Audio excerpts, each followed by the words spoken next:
We asked what you wanted help with, and an overwhelming number of you responded back and said that you wanted help with shots inside of 50 yards.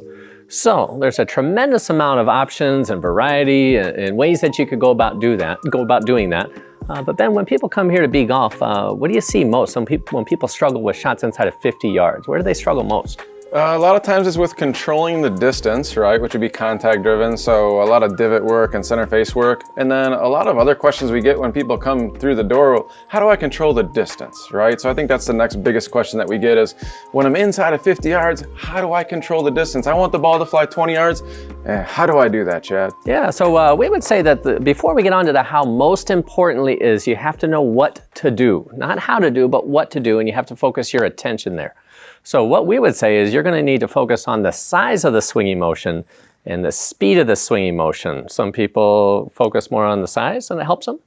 Other people focus more on the speed and it helps them. So Ben, I'm curious, like when you focus on controlling distance, do you focus more around the size of the motion or the speed, would you say? I focus a lot on actually the landing spot, so the visual of that, and then making sure that the club swings. Got right? it. But I think a lot of people at home are probably a little bit confused. Like, so when you talk about the swinging motion, what are you talking about? Yeah, so I would say that you're going to have to get very, very clear on what your intention is. Are you intending on hitting the ball? We see that a lot. Yeah. People are around there, they're trying to hit the ball versus focusing their attention on the club and swinging it. Could you give us two different examples of what it would look like to swing the club only and then what it would look like to hit the ball? Yeah, so when we talk about swinging, right? So swinging is there's weight at the end of the stick, and the weight at the bottom of the stick, it just swings back and forth. So now in a perfect world, what we'd be looking for when you're hitting that chip shot is the ball would just be in the middle of this motion. So now notice it's uninterrupted. And when we talk about more of a hitting motion, a lot of times people think that they physically need to hit something that's on the ground as opposed to just letting the ball actually be in the middle of motion. Or the other thing that we like to see around the green would be people love to try to control it or steer or guide the golf club. So now there's no fluidity to the motion anymore. It looks choppy. It looks like somebody's trying to steer the ball to the destination. Yeah, so when you're having a struggle inside of 50 yards, if you will, the first thing we do is get people swinging. So we would ask you to just make some contrast. So let's get a ball in the way.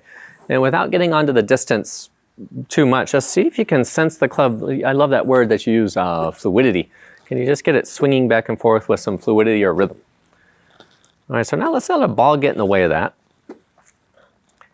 So now my goal with the ball here should be the same as what I just experienced, right? The fluidity or rhythm. So now most of you are getting caught up in how to do it versus just focusing on what to do. So in this case, Ben is focused on the fluidity of the swinging motion.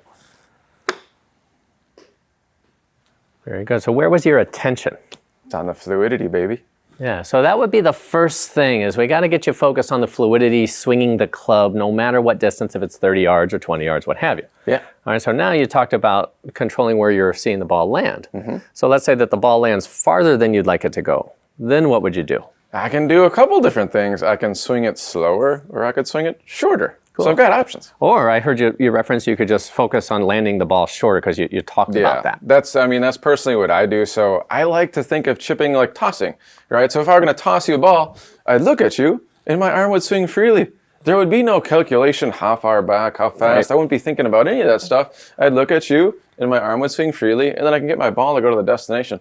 So that's how I chip too. Right. It's good fun. Right. All right. So that one landed out there. So show us something that doesn't go as far. Maybe it lands on this towel. So now, similar thing with this towel on the ground, right? I'm going to look at the towel because what we notice most of you do when you're out there, you just look at the pin the whole time. Right? Oftentimes there's no planning, right? So we want to plan where we're going to land it and then how's it going to roll to the hole, right? So when I'm hitting this chip shot, I'm trying to land it on the towel. I'm not going to look at the hole. I'm going to look at the towel. Right. So it's a process. We're going to go from point A, land it at point B, so it then rolls to point C. A lot of the times people are just focused on going to point C. Very good.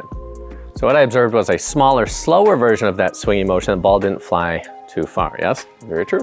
Very good. So this winter, we can't encourage you enough. Focus on these little shots because it'll, one, help your understanding of what to do with the golf ball, and two, it'll really start to bring those scores down so you can take advantage of this winter at home in the basement or at the range or even come in here.